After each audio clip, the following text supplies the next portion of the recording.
Well, one time after another in the last year or two, we've heard the cry of police brutality toward the black community, particularly toward black men. Lots of times it's all been concocted. Ferguson, Missouri is a great example of that. But now in North Charleston, South Carolina, it appears, by all we know and have seen, that it could well be the real thing.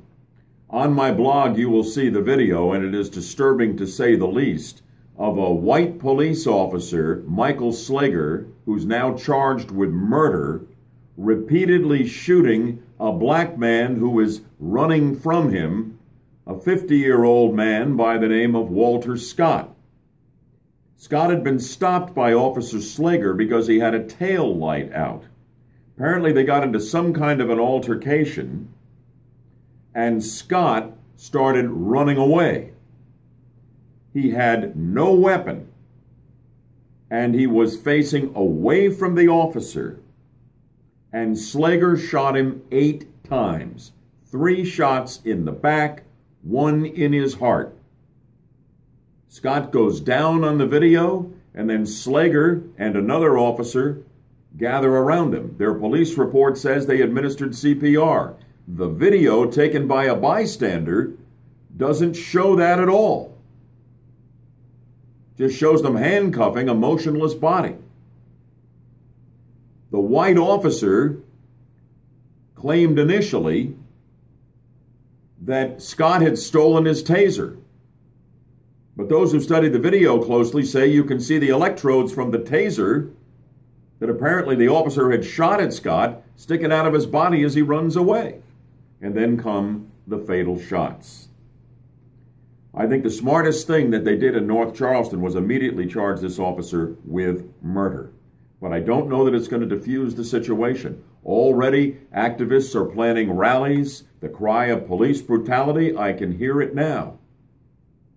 What I fear most out of this awful story that continues to develop is that this will be used to paint a picture of police in America that is inaccurate.